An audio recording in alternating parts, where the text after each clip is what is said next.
Good morning मेरे प्यारे बच्चों, ध्यान दीजिए। आज हम आप लोगों को क्लास 12th की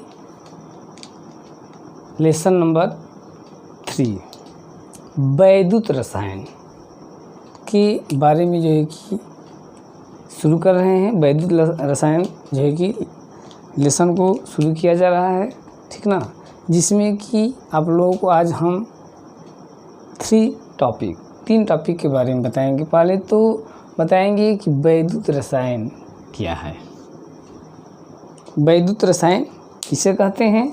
उसके बाद वैद्युत अपघटन, विद्युत रासायनिक सेल और रिडॉक्स अभिक्रिया क्या होती है। तो सबसे पहले हम जानेंगे कि वैद्युत रसायन क्या है, ठीक है ना। तो रसायन विज्ञान की वह शाखा जिसके अंतर्गत रिडॉक्स अभिक्रिया में उत्पन्न रासायनिक ऊर्जा को वैद्युत ऊर्जा में परिवर्तन किया जाता है तथा उसका उपयोग किया जाता है। तो रसायन विज्ञान की उस शाखा को कहते हैं वैद्युत रसायन।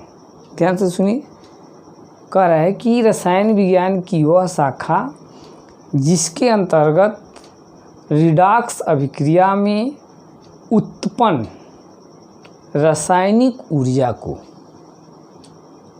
अभिक्रिया होती है रिडॉक्स, उसमें जो रासायनिक ऊर्जा उत्पन्न होती है उसको विद्युत ऊर्जा में बदला जाता है तथा उसका क्या उपयोग होता है विद्युत ऊर्जा का, उसका अध्ययन रसायन विज्ञान की जिस शाखा के अंतर्गत करते हैं उसे कहते हैं वैद्युत रसायन। ठीक है। तो वैद्युत रसायन क्या है? रसायन विज्ञान की वह शाखा जिसके अंतर्गत रिडॉक्स अभिक्रिया में उत्पन्न होने वाली रासायनिक ऊर्जा को वैद्युत ऊर्जा में बदला जाता है और उसका उपयोग किया जाता है। उस विज्ञान के रसायन विज्ञान के शाखा को कहते हैं वैद्युत रसायन।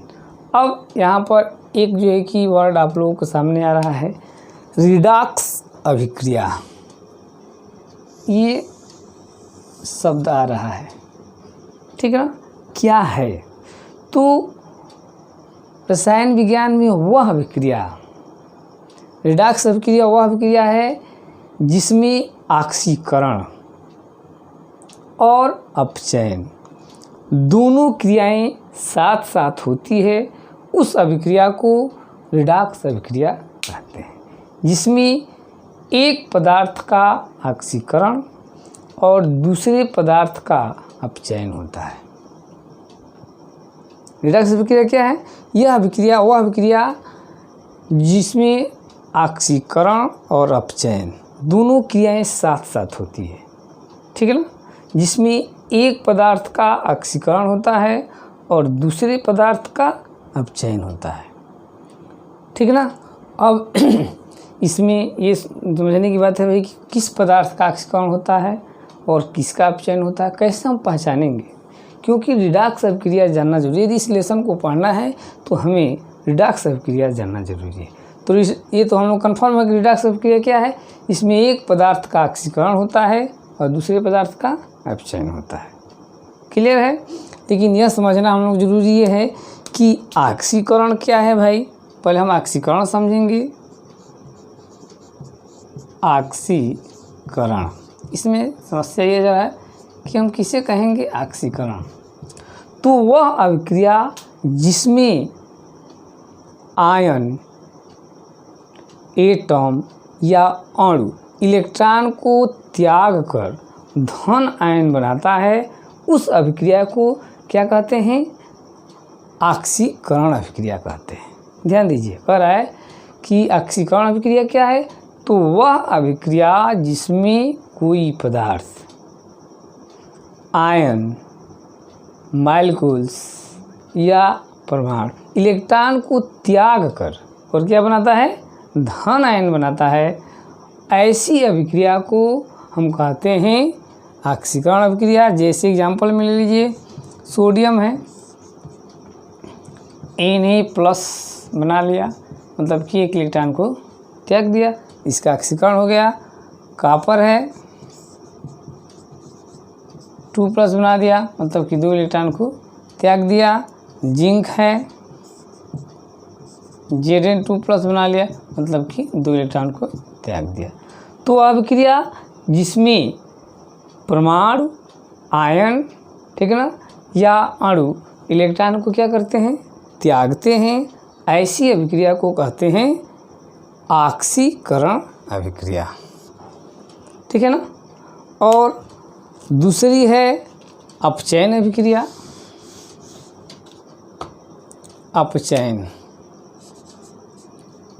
अपचयन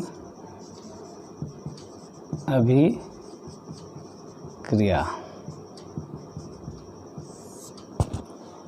क्या है? ये अपचयन अभिक्रिया है। तो क्या है? वह अभिक्रिया जिसमें परमाणु, अणु या आयन इलेक्ट्रॉन को ग्रहण करते हैं, उसे अपचयन अभिक्रिया कहते हैं। किसे कहते हैं? वह अभिक्रिया जिसमें कोई परमाणु, अणु या आयन इलेक्ट्रॉन क्या करता है, ग्रहण करता है, ऐसी अभिक्रिया को कहते हैं अपचयन अभिक्रिया। जैसे एग्जाम्पल में अभी हम लोग पढ़े हैं, जैसे Na+ है, अब एक इलेक्ट्रॉन को ये ले लिया तो Na में चेंज हो जाएगा, तो लिया ना ये आयन, तो क्या हो गया, ये हो गया अपचयन। और ऐसे ही जैसे देख लीजिए, आपका Cu2+ है, 2 इलेक्ट्रॉन ले लिया तो Cu में बदल गया, ये भी अपचयन हो गया। मतलब कि आयन या परमाणु, जैसे ये हो गया Cl2 है, 2 इलेक्ट्रॉन ग्रहण कर लिया तो 2Cl- अपचयन हो गया। मतलब कि परमाणु, अणु या आयन द्वारा इलेक्ट्रॉन को ग्रहण करना अपचयन कहलाता है, ठीक है। तो रिडॉक्स अभिक्रिया में ये दोनों क्रियाएं साथ होती। एक पदार्थ का ऑक्सीकरण होता है तो दूसरे पदार्थ का क्या होता है, अपचयन होता है। मतलब कि उस अभिक्रिया में एक पदार्थ ऐसा था जो इलेक्ट्रॉन को त्यागेगा, उसका ऑक्सीकरण, और दूसरा उसी इलेक्ट्रॉन को लेता है, उसका अपचयन होता है, ठीक है ना। तो ऐसी अभिक्रियाओं को हम क्या कहते हैं, रिडॉक्स अभिक्रिया कहते हैं। जैसे एग्जाम्पल में हम ले लेते हैं,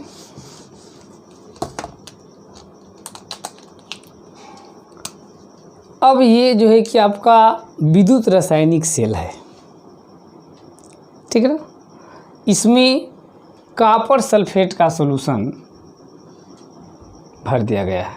किसका सॉल्यूशन भरा गया है? CuSO4 का कॉपर सल्फेट का सॉल्यूशन भर दिया गया है। इसमें 2 इलेक्ट्रोड लगा दिए गए हैं, ठीक है ना। इस इलेक्ट्रोड में बैटरी का धन सिरा एनोड से जोड़ दिया गया है और ऋण सिरा कैथोड से जोड़ दिया गया है। ध्यान से देख रहे हैं ना, ये क्या है, विद्युत रासायनिक सेल है जिसमें कॉपर सल्फेट का विलयन भर दिया गया है, 2 इलेक्ट्रोड लगा दिया गया। देखिए रेड वाला, ग्रीन वाला। ये एक रेड वाले को हम धन सिरे से जोड़ दिए, इसको एनोड बोलते हैं, और ऋण वाले को, ये इसको जो एक ग्रीन वाले को ऋण से जोड़, इसको हम बोलते हैं कैथोड, ठीक है ना। अब तो ये है आपका। अब इसमें जब हम विद्युत धारा प्रवाहित करते हैं, ठीक है ना, तो अब इसको हम रिएक्शन को कैसे आपको दिखाएंगे। तो ये है आपका जो Zn की छड़ें हैं, कॉपर सल्फेट के सॉल्यूशन में वह डिजॉल्व कर दिया गया है, ठीक है, डुबा दिया गया है। तो इसमें अब ZnSO4 बनेगा और Cu बाहर निकल जाता है। अब इसमें Zn का ZnSO4 में ऑक्सीकरण हो गया। ऑक्सीकरण क्या हो गया? ऑक्सीकरण। और CuSO4 का Cu में क्या हो गया? अपचयन हो गया। चयन, दोनों क्रिया हुई। तो यह एक रिडॉक्स अभिक्रिया हो, किसमें? विद्युत अपघटनी सेल में हो गया रिडॉक्स अभिक्रिया। कौन सी अभिक्रिया हुई? रिडॉक्स अभिक्रिया हुई, जिसमें कि जिंक की जो छड़ डाला गया है तो ये इसका ऑक्सीकरण हो गया और ये बना लिया ZnSO4, और CuSO4 है, इसका अपचयन हो गया तो ये अपचयित होकर के CU में निकल गया। इसमें होता है तो इसमें 2 आयन बनते हैं, एक, ठीक है ना, निगेटिव चार्ज वाले आयन और एक पॉजिटिव चार्ज वाले आयन।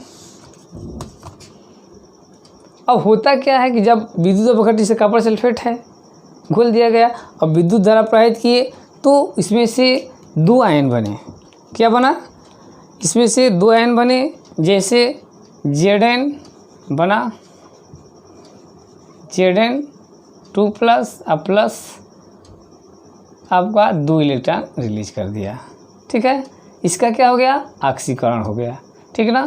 तो ऑक्सीकरण कहाँ किस पर होता है? ऑक्सीकरण एनोड पर होता है और Cu2 प्लस है, 2 इलेक्ट्रॉन ले लिया और ये हो जाएगा Cu। तो इसका क्या हो गया? ऑक्सीकरण, ठीक है। और इसका क्या हो गया? अपचयन, ठीक है। तो 2 आयन बनते हैं, तो एक आयन बनता है जो इसे निगेटिव आयन बोलते हैं, और यह निगेटिव आयन एनोड की ओर आता है, ठीक है ना। एनोड पे यहाँ पर आएगा, देखिए एनोड की ओर आ रहा है, और पॉजिटिव आयन कैथोड की ओर जाते हैं। अब पॉजिटिव आयन कैथोड पर जाता है तो कैथोड से इलेक्ट्रॉन ग्रहण कर लेता है, और ग्रहण करने के बाद, ठीक है, यहीं पर डिपॉजिट हो जाता है। निगेटिव आयन यहाँ से आता है और इसको इलेक्ट्रॉन दे करके, ठीक ना, न्यूट्रल हो जाता है। तो निगेटिव आयन यहाँ पर आया, इलेक्ट्रॉन दिया, तो जो इलेक्ट्रॉन दिया उसे क्या कहते हैं? वहाँ पर ऑक्सीकरण होता है। इलेक्ट्रॉन को त्यागना क्या कहलाता है? ऑक्सीकरण। तो यहाँ पर ऑक्सीकरण हो गया, ठीक है ना। किस पर? एनोड पर। और कैथोड पर यहाँ पर गया पॉजिटिव आयन और यहाँ से इलेक्ट्रॉन ले लिया, तो ले लिया तो इसका क्या हो गया? अपचयन हो गया। तो एनोड पर ऑक्सीकरण और कैथोड पर अपचयन होता है, माइंड बिठा लीजिए। इसी पर आगे हम लोग पढ़ना है। तो रिडॉक्स अभिक्रिया में एक पदार्थ का ऑक्सीकरण और दूसरे पदार्थ का अपचयन होता है, ठीक है ना। ऑक्सीकरण की क्रिया एनोड पर होती है, जिस पर निगेटिव आयन आते हैं और अपने इलेक्ट्रॉन को रिलीज कर देते हैं, उदासीन हो जाते हैं, और दूसरी इस पर कि कैथोड पर पॉजिटिव आयन जाते हैं और वहाँ से इलेक्ट्रॉन लेकर के और वहाँ पर डिपॉजिट हो जाते हैं, उसको कहते हैं, यहाँ पर कहते हैं अपचयन, अपचयित हो जाते हैं। और इस प्रकार से, ठीक है ना, ध्यान से देखिए, इसमें एनोड से इलेक्ट्रॉन जाते हैं बैटरी के पॉजिटिव टर्मिनल पर, ऐसे होते हुए जो है कि आपका कैथोड पर आ जाते हैं, और धारा करेंट इसके उल्टी दिशा में, तो इलेक्ट्रॉन फ्लो करते हैं एनोड टू कैथोड, और धारा जो बहती है वो कैथोड टू एनोड बहती है। तो ये है विद्युत रासायनिक सेल। समझ में आ गया? क्या है विद्युत रासायनिक सेल?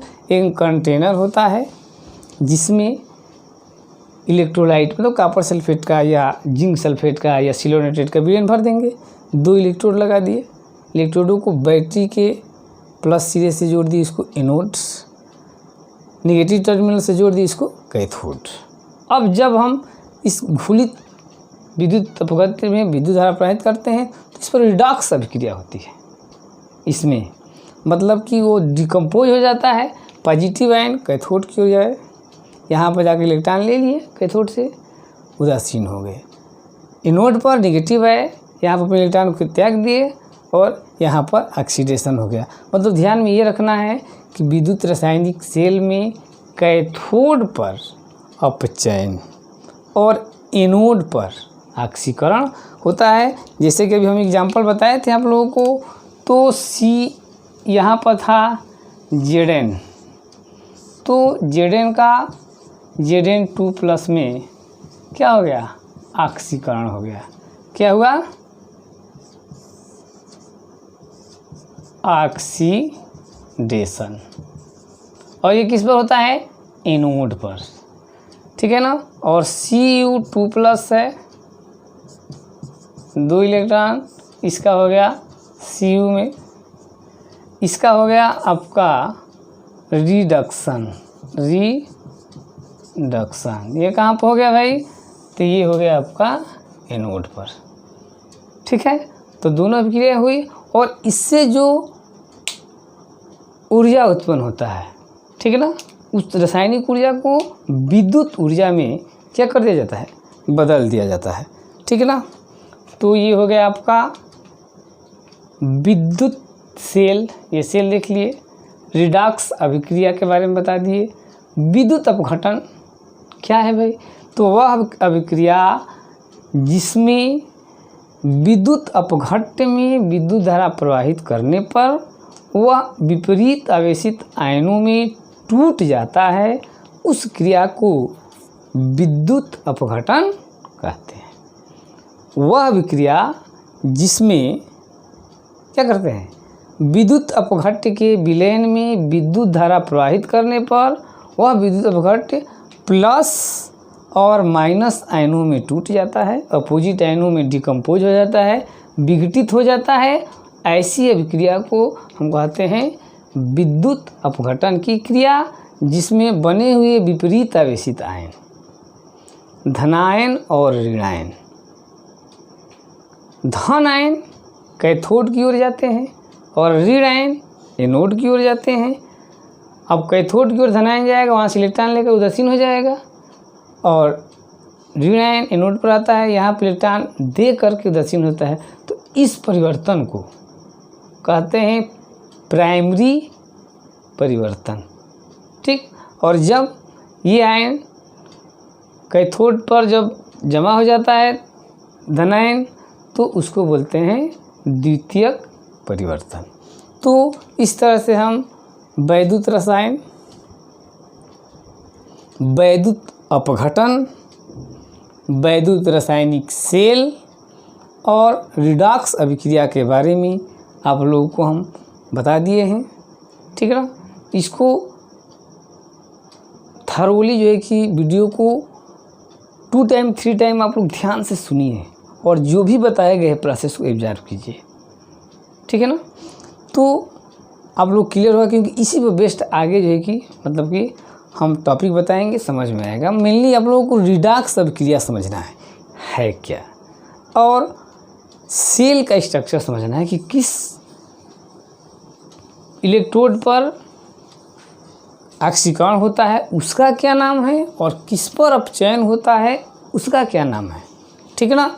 और ऑक्सीकरण होता है तो क्या परिवर्तन होता है, और अपचयन होता है तो क्या परिवर्तन होता है, ये चीज़ जानेंगे तब ये लेसन को आगे हम लोग समझेंगे। यदि आप लोग ये टॉपिक पसंद हो तो आप लोगों से मोस्ट रिक्वेस्ट है कि मेरे चैनल और मित्रों को जो है कि आप लोग शेयर कर दीजिए और उसे सब्सक्राइब कर दीजिए, अपने कर लीजिए, उन लोगों को बोल दीजिए, ताकि जैसे जैसे आगे हम नेक्स्ट टॉपिक पढ़ाएंगे, वीडियोज डालते जाएंगे, आप लोगों को अधिक से अधिक जो है कि फ़ायदे होगा, ठीक है। तब तक के लिए धन्यवाद। हाँ, नेक्स्ट वीडियो में आप लोगों को हम बताएंगे फैराडे का नियम, जो कि वैद्युत अपघटन से संबंधित है।